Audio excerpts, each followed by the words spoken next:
Je vais y aller avec le sujet principal de l'enregistrement d'aujourd'hui. En fait, le sujet que j'ai préparé pour cette rencontre, je voulais aborder avec toi la question de la surpopulation. C'est-à-dire que récemment, au mois de novembre de l'année 2022, la Terre a atteint 8 milliards d'habitants et la population mondiale est censée encore augmenter. Il y a une grande croissance de la population au fil des derniers siècles, faisant suite à la révolution industrielle. Pour aborder avec toi le sujet de la surpopulation, qui est quand même un sujet assez vaste, je vais te présenter là, quelques informations statistiques par rapport à ça, en lien avec une vidéo que j'ai écoutée récemment sur YouTube qui s'intitule 8 milliards, les humains trop nombreux, point d'interrogation. Donc, il y avait un panel d'invités qui visait à répondre à la question. Et j'imaginais, Berthold, si tu avais fait partie du panel d'invités, qu'est-ce que tu aurais pu répondre? D'où le fait que je vais te poser des questions en lien avec le sujet de la surpopulation. Mais juste avant, je veux mentionner aux gens qu'en 1803, il y avait 1 milliard d'habitants sur Terre. Ensuite, en 1974, 4 milliards. En 2022, donc cette année, au mois de novembre, 8 milliards d'habitants. Et il est prévu qu'il y en ait 10 milliards d'humains en 2080. Et par la suite, suivrait la baisse démographique.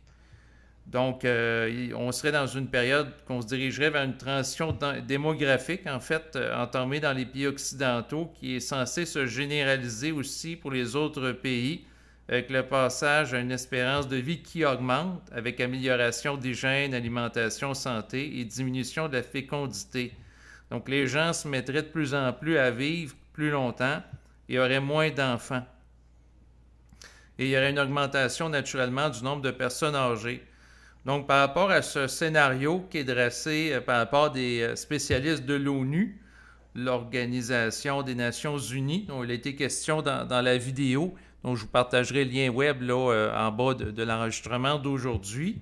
En fait, par rapport à ce scénario démographique qui se dessine devant nous, est-ce que pour toi, la Terre présentement, elle connaît premièrement, est-ce que selon toi, il y a un problème de surpopulation ou non? Ben, la surpopulation, c'est parce que c'est défini. Je veux dire, c'est défini par des gens, mais au fond, c'est de la façon dont les ressources sont gérées. C'est plus ça le problème que le nombre de personnes, là. Donc, la surpopulation, c'est défini comment? Ben, selon un consensus lié à des gens qui ont les mêmes intérêts. Mais c'est subjectif, là. Je veux dire, c'est quand qu'on considère qu'il y a une surpopulation. Je veux dire, si les choses étaient gérées plus intelligemment, on pourrait peut-être être 20 milliards Mhm. sans problème. Donc, il y a des gens que, comment je pourrais dire ça, on vit dans un monde où les ressources, puis bon, il y a des gens qui sont plus puissants que d'autres, qui possèdent plus de choses que d'autres. Puis c'est sûr qu'ils vont pas dire c'est nous, de la façon dont on gère notre richesse, qui est le problème. Ils vont dire c'est parce qu'il y a trop de monde. De la même façon que quelqu'un qui a une usine qui aurait trop d'employés pour que ça reste rentable. Ça serait pas rentable parce qu'il paye trop d'employés pour les tâches qu'il a à faire. Il considérait qu'il y a trop d'employés puis il justifierait pour faire des mises à pied. Mais au fond, je veux dire, c'est défini comment qu'il y a de la surpopulation. C'est pas factuel comme une radiographie d'une fracture, là. Il faut que ça soit défini selon les paramètres de gens qui sont dans un consensus, parce que c'est ça qui va selon leur intérêt de dire ça. Mais moi, à mes yeux, la surpopulation, c'est pas, je veux dire, c'est un concept, là. C'est Mhm. conceptuel, dans le sens, c'est défini par les gens que, eux, selon leurs critères, là, à partir de ce moment-là, il y a de la surpopulation. Mais il reste, c'est comme l'idée, il y avait tant de milliards d'individus sur Terre en 1904. C'est n'importe quoi. Je veux dire, est-ce qu'il avait recensé tous les indigènes en Amérique du Sud, dans les jungles, puis les Papous en Nouvelle-Guinée? Voyons. C'est comment que c'est été colligé, ces informations-là. C'est impossible à cette époque-là qu'il ait pu recenser tous les humains. Donc, Ben, c'est sûr qu'il n'y c'est avait pas les encore des moyens. modélisations. Oui, c'est sûr, c'est des modélisations statistiques. C'est sûr qu'il n'y avait pas Ouais. en 1900 les moyens statistiques qu'on a d'aujourd'hui. Mais il en reste tout de même que le scénario dans lequel on se trouve, c'est que lors de l'année 2022 où on fait cet enregistrement, on a passé le cap du 8 milliards d'habitants sur Terre. Et c'est sûr que la question se pose, c'est que si la tendance se maintient, donc d'ici 2080, on se dirige vers le 10 milliards. Donc, est-ce que la situation va être soutenable pour 10 milliards d'habitants sur Terre en termes d'accès à l'eau potable, accès à l'éducation, accès aux ressources minimales pour être capable d'avoir un mode de vie décent? Ben, premièrement, moi, je ne crée pas ça, là, ce qu'ils disent. Je veux dire 8 milliards, oui, comment je fais, moi, pour vérifier? Je Ben, pense il y a qu'il des meurt beaucoup recensements qui plus sont de faits gens dans qu'on les nous différents dit. pays. Là. Tu sais, je veux dire, le Canada, tu sais, des données statistiques sur la population, la France, les différents pays dans le monde. OK, puis quand un pays comme le système communiste chinois nous donne ses chiffres, il faut tout prendre ça comme si on leur fait confiance et on prend ça pour du cash tout le temps, peu importe le pays.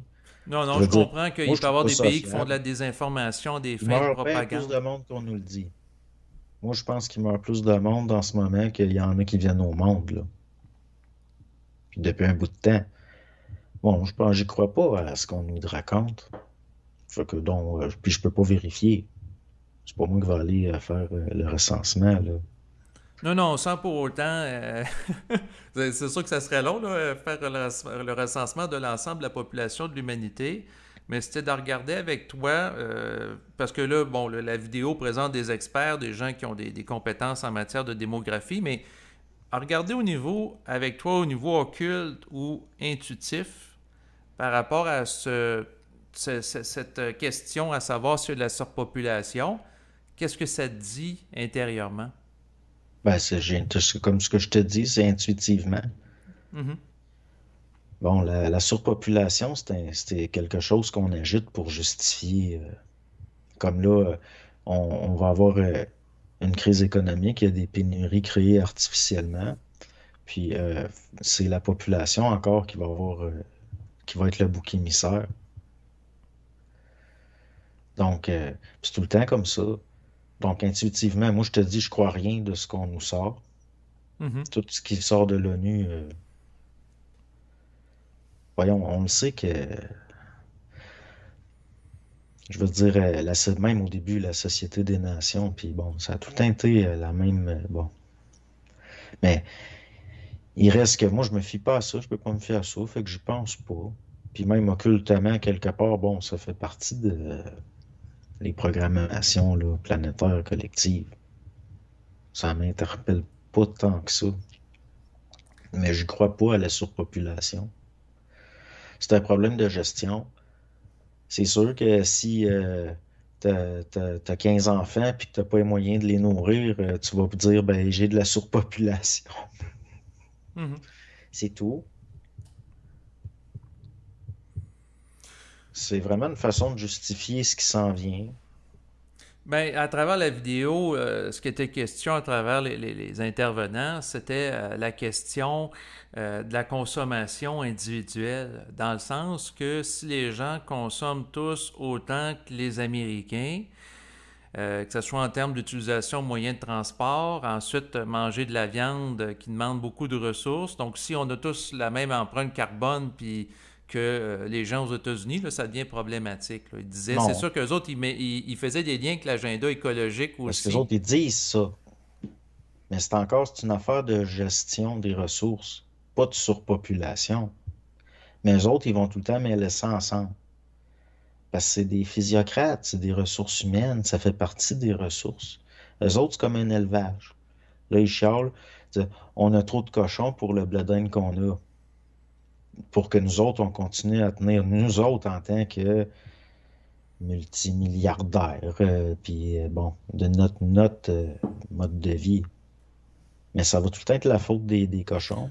Mais Puis là, il y a trop de cochons. des nuances à apporter quand même, parce que dans les discussions, il y avait des spécialistes qui disaient, ben non, on peut avoir plus d'êtres humains, mais en autant que les gens consomment moins de pétrole. Ensuite, au lieu de manger de la viande, ben, ils mangent de manière végétarienne. Donc, modifier les modes de vie. Fait que là, je voyais que derrière. Si on, L'affaire qu'il faut regarder, c'est que le boom démographique qu'on a eu juste après la révolution industrielle, il est lié au pétrole. Ça va ensemble. Mhm. Donc, bon, je sais pas, là, c'est parce que là, ça devient comme une affaire, au lieu de dire, ben, comme il y a eu à certaines époques, ben là, il faut faut s'arranger pour faire baisser le niveau de vie pour qu'il y ait plus de mortalité, on a trop de monde. Là, c'est l'empreinte carbone, puis c'est la même crosse, mais c'est plus subtil. Alors, on me fait croire que c'est pour l'environnement.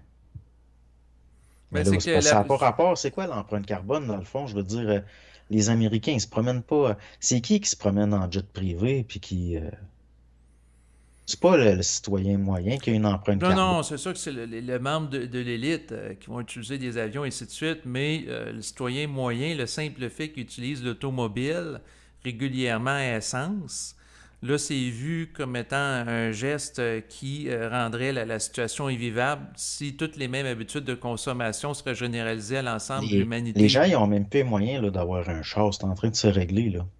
Avec l'inflation, penses-tu que le monde pollue comme il polluait? T'as du monde, ils travaillent 40 heures semaine, puis ils ont de la misère à manger. Mhm. Penses-tu qu'ils vont aller faire des voyages d'agrément au prix qu'est le gaz? Non, Ils sont en train exactement. de régler ça. Autrement dit, c'est comme une mécanique autorégulée que si l'essence coûte plus cher, automatiquement les gens vont moins voyager, là, notamment en avion et Ouais. autres. C'est pas pour rien que moi, j'avais déconseillé de se départir ceux qui ont des investissements dans le pétrole.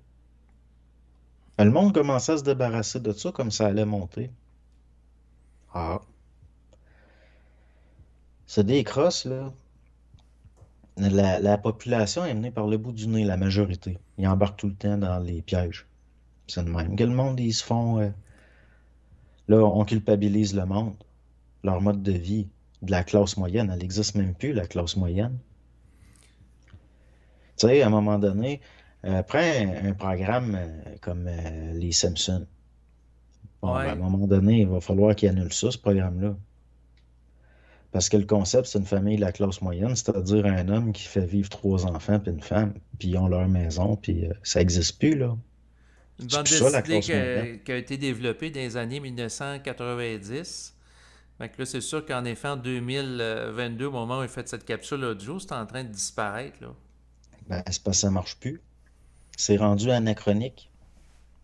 Parce que c'est plus de même. En plus, il me semble qu'ils ont deux chars, eux autres. Aussi.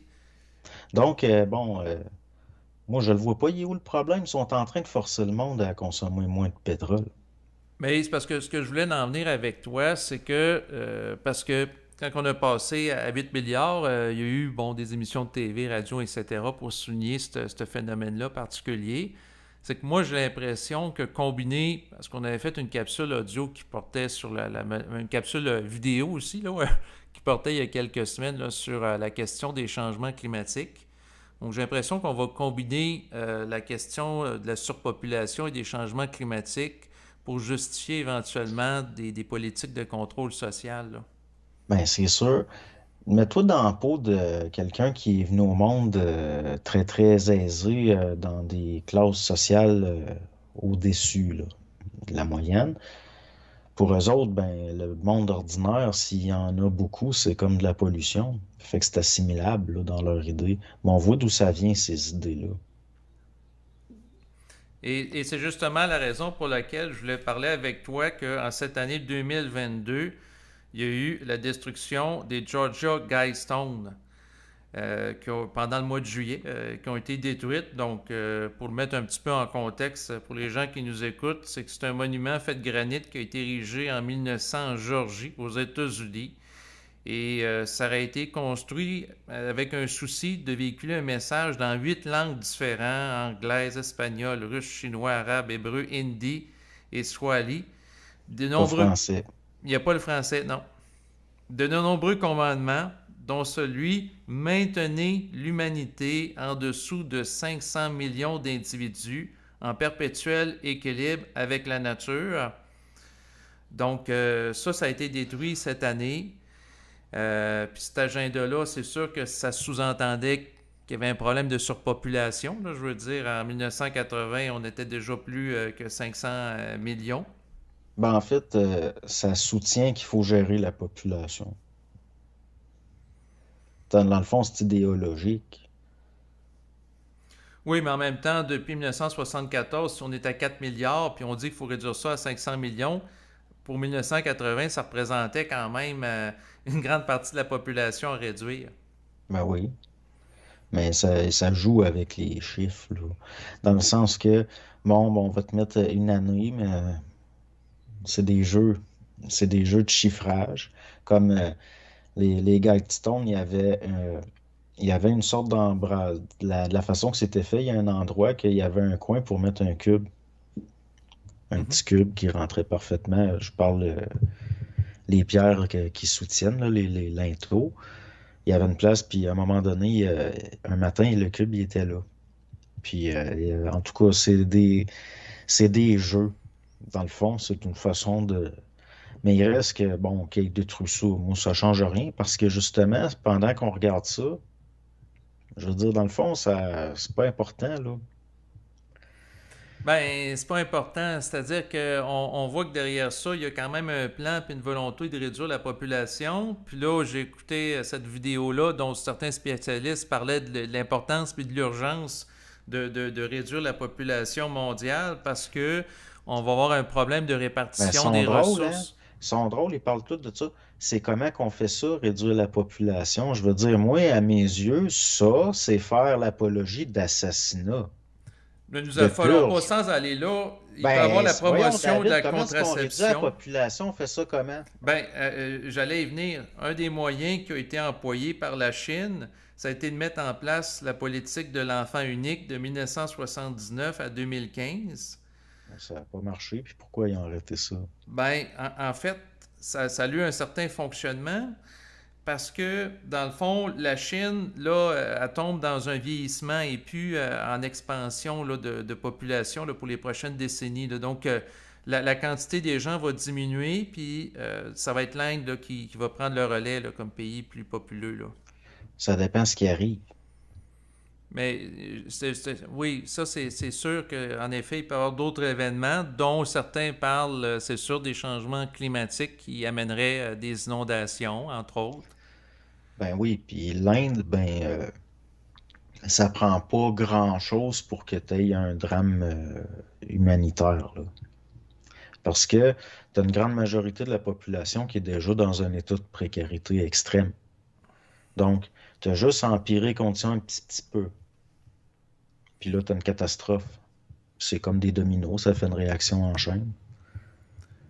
Mais le point que je voulais faire, c'est que tantôt je faisais allusion à la politique de l'enfant unique qui a été relâchée en 2015, mais par la suite, les couples sont autorisés à avoir deux enfants pour faire face au vieillissement de la population, aux besoins de la croissance économique. Je présenterai l'article de Radio-Canada par rapport à ça, mais le point, c'est qu'ils ont comme adouci un peu pour que la population se maintienne parce que le déclin devenait grand et il y avait besoin de main-d'œuvre. Mais ce type de politique-là pourrait être généralisé dans les différents pays de l'ONU dans l'optique de stabiliser la population mondiale. Puis, Ben, s'ils font ça, c'est une dictature.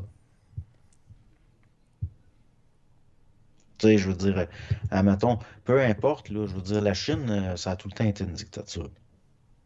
Peu oui. importe même les dynasties qu'il y a eu, puis bon, des fois c'était plus ou moins brillant, plus ou moins gros, plus là, ça a changé beaucoup. C'est un coin qui a tout le temps, bon.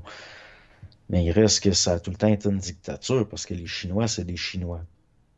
Ça a tout le temps été, le monde a tout le temps été géré un peu comme de la ressource humaine.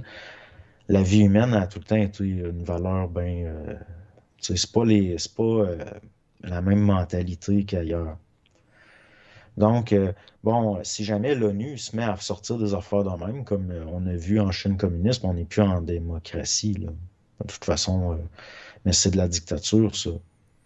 Oui, mais eux autres, ils pourraient justifier que plusieurs pays, pour faire face à une menace commune Un peu comme le discours de Ronald Reagan qui dit s'il y aurait une menace extraterrestre, ça c'était pendant la période où il y avait le bloc de l'Est et de l'Ouest, là, les capitalistes et les communistes, tout le monde se réunit pour faire face à la menace. Et là, ce qu'on nous dit, c'est que présentement, la menace commune, c'est les changements climatiques.